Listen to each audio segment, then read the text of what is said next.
Hello friends, आपका स्वागत है आपके अपने यूट्यूब चैनल ट्यूटर एसआरएस पर। तो जैसा कि आप सभी जान रहे हैं, मैं आप लोगों को डीएलएड थर्ड सेमेस्टर के कंप्यूटर विषय को पढ़ा रहा हूं और इसमें अभी तक हमने चैप्टर 1 को पढ़ लिया है, चैप्टर 2 पढ़ रहे हैं और उसमें हमने सर्च इंजन तक पढ़ लिया है और उसके साथ साथ हमने कम्युनिकेशन विद एक्सपर्ट मतलब विशेषज्ञों से कैसे संवाद कर सकते हैं वो भी पढ़ लिया है। इसके आगे हमें पढ़ना है और इसके आगे हमारे सिलेबस में दे रखा है सीडी क्या होता है, डीवीडी क्या होता है, हमें उसके बारे में जानना है। तो उसके बारे में जानने से पहले मैं आप सभी से अनुरोध करना चाहता हूँ कि जो भी लोग इस टाइम हमारे वीडियो चैनल पर पहली बार आए हैं वो इसके पहले जो भी वीडियो कंप्यूटर की पढ़ चुकी हैं आप उसके प्लेलिस्ट में जाइए और वहाँ से आप उसको देख सकते हैं। और पहले पूरे चैप्टर 1 को देखिए और इसके पहले वाले पार्ट तक देखिए, उसके बाद इसको देखिएगा तो आपको बेहतर समझ में आएगा। और आप पहली बार आए हैं तो आप हमारे चैनल को सब्सक्राइब कीजिए और आप इस वीडियो को अंत तक देखिएगा तो आपको पूरी चीज़ें बहुत अच्छे से समझ में आएंगी। और अगर आपको कुछ नहीं समझ में आता है तो आप उसको कमेंट में हमसे पूछ सकते हैं। तो चलिए जानते हैं कॉम्पैक्ट डिस्क मतलब जो सीडी हमें पढ़नी है, सीडी जैसे कॉम्पैक्ट डिस्क इसका पूरा नाम हो गया, ये अब क्या होता है। तो जो सीडी है वो होता है कॉम्पैक्ट डिस्क, इसका जो फुल फॉर्म होता है कॉम्पैक्ट डिस्क। अब ये देखिए मैंने यहाँ पे लिख रखा है, यह सीडी नाम से प्रचलित है, मतलब कॉम्पैक्ट डिस्क को लोग सीडी कहते हैं, सीडी नाम से इसको हम लोग जानते हैं। और इसका काम क्या होता है, इसका काम होता है डेटा स्टोर करने का जैसे। और जो सीडी होती है यह तीव्र गति से काम करती है और इसमें 800 MB तक डेटा स्टोर किया जा सकता है। तो जो सीडी है मतलब इसमें बहुत ज़्यादा डेटा आप अगर कहेंगे तो डीवीडी के मुकाबले नहीं स्टोर किया जा सकता है, सीडी में कम डेटा स्टोर किया जा सकता है। तो इसमें 800 MB तक आप स्टोर कर सकते हैं। और ये जो सीडी है वो 3 प्रकार की होती हैं, देखिए यहाँ पर मैंने लिख रखा है ये 3 प्रकार की होती हैं। अब ये 3 प्रकार के कौन कौन से होते हैं उसके बारे में हम जानते हैं। तो पहला है सीडी रोम। तो सीडी रोम का आप लोगों ने नाम सुन रखा होगा, आप में से बहुत लोगों को फुल फॉर्म पता होगा, बहुत लोगों को नहीं पता होगा, तो जिन्हें नहीं पता है वो आज जान जाएंगे। तो जो सीडी रोम है उसका फुल फॉर्म जो होता है वो होता है कॉम्पैक्ट रीड ओनली मेमोरी। तो जैसा कि आप सभी रीड ओनली मेमोरी पढ़ते ही आपको चीज़ें समझ में आ जानी चाहिए कि ये सीडी रोम क्या होता है। तो यह एक तरीके का ऐसा सीडी होता है जिसे पढ़ सुन देख सकते हैं, मतलब हम इसको देख सकते हैं, सुन सकते हैं और जो भी इसमें लिखा है उसको पढ़ सकते हैं, लेकिन न तो कुछ स्टोर कर सकते हैं और ना ही कुछ मिटा सकते हैं। मतलब ये जो सीडी रोम होता है इसको हम पढ़ सकते हैं, मतलब रीड ओनली मेमोरी ये होता है और एक सीडी की तरह होता है, लेकिन इसमें हम कुछ भी स्टोर नहीं कर सकते हैं और इसमें जो चीज़ें पहले से स्टोर हैं उसको हम मिटा नहीं सकते, मतलब उसको एडिट नहीं कर सकते हैं। तो ये होता है आपका सीडी रोम। फिर दूसरा आता है सीडी आर। अब ये सीडी आर क्या है, इसका पूरा नाम जानते हैं। तो कॉम्पैक्ट डिस्क रिकॉर्डेबल, मतलब इसका जो फुल फॉर्म है वो है कॉम्पैक्ट डिस्क रिकॉर्डेबल, अर्थात रिकॉर्ड किए जाने योग्य, मतलब इसमें चीज़ों को रिकॉर्ड किया जा सकता है। इसे हम WORM वॉर्म यानी राइट वंस रीड मेनी भी कह सकते हैं। वॉर्म है उसका जो फुल फॉर्म है वो राइट वंस रीड मेनी। इसका मतलब क्या हुआ कि हम इसमें जो ये CDR होता है इसमें चीज़ें एक बार लिखी जाएंगी और उसको बार बार आप पढ़ सकते हैं, लेकिन जो भी चीज़ें इसमें एक बार लिख दी गई हैं उसको आप बार बार पढ़ तो सकते हैं लेकिन उसमें बहुत एडिटिंग नहीं कर सकते हैं। तो ये आपका हो गया CDR, ठीक। उसके बाद तीसरा जो आपका होता है वो क्या होता है, वो होता है CDRW। अब CDRW क्या होता है, इसका फुल फॉर्म जानते हैं, CD रीराइटेबल, अर्थात आपको नाम से ही पता चल जाएगा, रीराइटेबल का मतलब आप समझ जाएंगे कि बार बार जिसमें आप कुछ भी चीज़ें रिकॉर्ड कर सकें, लिख सकें, वही है। देखिए यहाँ पे मैंने लिख रखा है CD रीराइटेबल, अर्थात बार बार राइट करने या रिकॉर्ड करने योग्य। मतलब जो CD रीराइटेबल है उसको आप उसमें चीज़ों को बार बार लिख सकते हैं और बार बार चीज़ों को रिकॉर्ड कर सकते हैं, अर्थात इसमें डेटा अनेक बार राइट और अनेक बार रीड किया जा सकता है। जैसे इसके पहले आपने जो भी CD रोम और CDR पढ़ा उसमें आप चीज़ों को बार बार मिटा नहीं सकते हैं, एडिट नहीं कर सकते हैं, लेकिन इसमें आप बार बार लिख भी सकते हैं, बार बार पढ़ भी सकते हैं। तो CDRW ये होता है। तो ये CD के कुछ पार्ट हैं और CD अब बहुत आउटडेटेड हो गया, इसको बहुत कम लोग यूज करते हैं। वैसे ही आपको इसके बाद आपका देखते हैं DVD क्या होता है। देखिए मैंने यहाँ पे लिख रखा है डिजिटल वीडियो डिस्क, यही होता है DVD।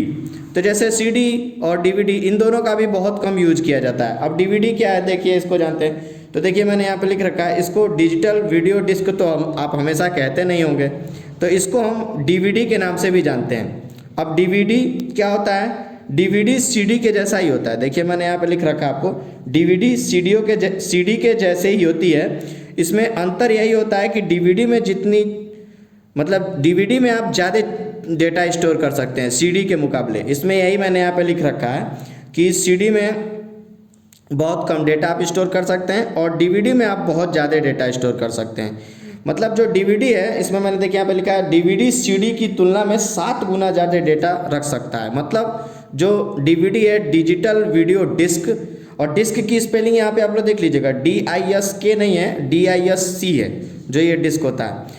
तो इसमें जो DVD है वो CD के मुकाबले 7 गुना ज़्यादा डेटा को रीस्टोर कर सकता है।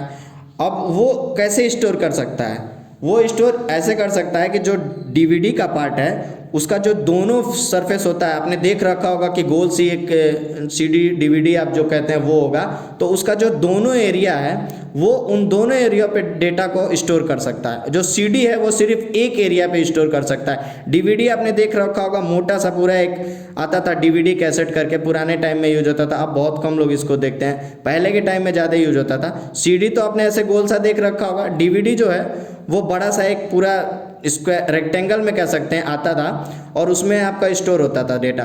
तो उसके दोनों सतह पे आप डेटा को स्टोर कर सकते थे, लेकिन CD में आप सिर्फ एक सतह पे आप डेटा स्टोर कर सकते हैं। तो इन दोनों में मेनली यही अंतर होता है। और DVD जो है वो 7 गुना ज़्यादा, मतलब CD से ज़्यादा डेटा को स्टोर कर सकता है।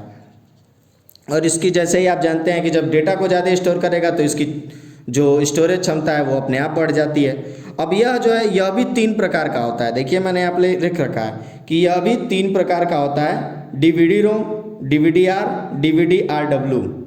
तो मतलब वही है कि ये भी 3 प्रकार का होता है। DVD ROM का परिभाषा आप लोग जानते ही हैं क्या होता है, रीड ओनली मेमोरी। फिर R का मतलब आप लोग जानते हैं रिकॉर्डेबल हो जाएगा, और RW का मतलब आप लोग जानते हैं रीराइटेबल होगा। तो जैसे CD में था वैसे ही DVD में भी होता है। तो ये है आपको CD और DVD। अगर आपसे CD और DVD के बारे में पूछा जाए और आपसे अगर इन दोनों में अंतर पूछ दिया जाए तो आप ये बता सकते हैं कि जो CD होता है उसमें कम डेटा स्टोर हो सकता है, और जो DVD होता है उसमें ज़्यादा डेटा स्टोर हो सकता है। CD की जो क्षमता होती है वो कम होती है, इसकी क्षमता ज़्यादा होती है। तो यही सब इसके भी अंतर आ जाएंगे। आप इसको भी लिख सकते हैं, या CD DVD के बारे में पूछेगा तो मैंने यहाँ पे लिख रखा है, आप इसको अपने नोट्स में लिख लेंगे। तो ये है आपका CD और DVD। इसके बाद जानते हैं आपके सिलेबस में क्या दे रखा है, चलिए उसके बारे में पढ़ते हैं। इसके बाद आपके सिलेबस में देखिए दे रखा है, आपने अगर सिलेबस देखा होगा तो उसमें डिजिटल प्रकरण एक्सेस करना, मतलब एक्सेसिंग डिजिटल कंटेंट। इसका मतलब ये होगा कि जो भी ऑनलाइन चीज़ें अवेलेबल हैं उसको आप कैसे आप अपने यूज में ला सकते हैं। तो देखिए यहाँ पे मैंने बेसिकली इसी के बारे में लिख रखा है कि पूरा विश्व डिजिटलीकरण की दिशा में बहुत तेज़ी से आगे बढ़ रहा है, और कंप्यूटर का विकास विशेष रूप से इसी सब पक्षों को ध्यान में रखकर किया गया है। यहीं मैंने आप लोगों को लिख रखा है यहाँ पे कि कंप्यूटर का विकास विशेष रूप से हमारे जीवन के सभी पक्षों को प्रभावित किया है। कैसे किया है ये आप सभी को पता है कि हम अब डिजिटली हर चीज़ को ऑनलाइन जाके सर्च कर लेते हैं। अगर हमें कोई पुस्तक या पत्रिका ही पढ़नी है तो बहुत सारी ऐसी पुस्तक और पत्रिका, बहुत सारे ऐसे वेबसाइट हैं जिस पे हम जाके पढ़ सकते हैं, या हम ऐसे ही गूगल करें तो भी हमें मिल सकता है। तो यही मैंने यहाँ पे लिख रखा है कि अब हम वेबसाइट के द्वारा सारी जानकारी प्राप्त कर सकते हैं, मतलब पुस्तक और पत्रिकाओं को पढ़ सकते हैं। बच्चे ऑनलाइन ट्यूटोरियल लेने लगे हैं, मतलब बच्चे भी ऑनलाइन पढ़ने लगे हैं, ऑनलाइन ट्यूशन लेने लगे हैं। बहुत सारे ऐसे टीचर हैं जो ऑनलाइन पढ़ा रहे हैं, जैसे मैं हूँ आपको ऑनलाइन पढ़ा रहा हूँ, तो ये भी एक ऑनलाइन ट्यूटोरियल में ही आएगा। अब ऑनलाइन लाइब्रेरी भी हो गया, बहुत सारे ऐसे वेबसाइट हैं जिस पे आप जाके बहुत सारी जो भी आपको किताबें वो चाहते हैं आप पढ़ना, वो जाके पढ़ सकते हैं। तो यही बेसिकली मैंने इसमें लिख रखा है। तो डिजिटल जो है डिजिटल प्रकरण कैसे एक्सेस करना है, ये वही चीज़ है कि आप कोई भी चीज़ को कैसे जाके ऑनलाइन जाके सर्च कर सकते हैं। तो आप उसके वेबसाइट पे जाएंगे, वहाँ से आप आसानी से चीज़ों को सर्च कर सकते हैं। कोई भी पुस्तक हो, कोई भी पत्रिका हो, उसको आप आसानी से पढ़ सकते हैं। तो आप इसके बारे में आप अपने मन से भी लिख सकते हैं, मैंने यहाँ पे लिख रखा है, आप उसको पढ़ लीजिएगा वीडियो को पॉज करके। फिर इसके बाद देखते हैं ई पुस्तक, मतलब जो आपने देखा होगा कि आजकल लोग ऑनलाइन बुक पढ़ लेते हैं, जैसे मैंने अभी आपको बताया। तो ये ई पुस्तक क्या है, मतलब ई बुक क्या है, आपके सिलेबस में ये भी दे रखा है। तो ई बुक एक डिजिटल बुक के रूप में पब्लिश होती है, मतलब इसको डिजिटली पब्लिश किया जाता है ऑनलाइन। इसको किसी भी वेबसाइट पे या गूगल पे कोई भी चैनल है यूट्यूब पे, उस पर आप कोई भी बुक जाके देखेंगे तो बहुत सारे लोग बुक भी दिखाते हैं आपको। तो यही है, वेबसाइट में आप जाके आसानी से कोई भी चीज़ पढ़ सकते हैं। इसमें टेक्स्ट और इमेज दोनों पब्लिश होता है। देखिए मैंने लिख रखा है, यह पुस्तक आप कंप्यूटर से पढ़ सकते हैं, स्मार्टफोन से पढ़ सकते हैं, या अन्य कोई भी इलेक्ट्रॉनिक उपकरण है उससे आप आसानी से पढ़ सकते हैं। इंटरनेट पर बहुत सी पुस्तक ऐसे उदाहरण है, और आप उसको PDF के रूप में डाउनलोड भी कर सकते हैं। मतलब जो भी आप ई बुक पढ़ रहे हैं उसको आप ऑनलाइन पढ़ तो सकते हैं, अगर आप चाहें तो उसका PDF भी डाउनलोड कर सकते हैं। अब इसके बाद अब ये जो भी आप आज के टाइम में इतना सब कुछ आगे चला जा रहा है, तो अब ऐसा प्रयास किया जा रहा है कि लोग जो बुक है उसको बिना इंटरनेट के भी पढ़ सकें। लेकिन अभी ऐसा मुमकिन नहीं हो चुका है, लेकिन आने वाले समय में ऐसा मुमकिन हो जाएगा कि आप बुक को बिना इंटरनेट के यूज के भी पढ़ सकते हैं।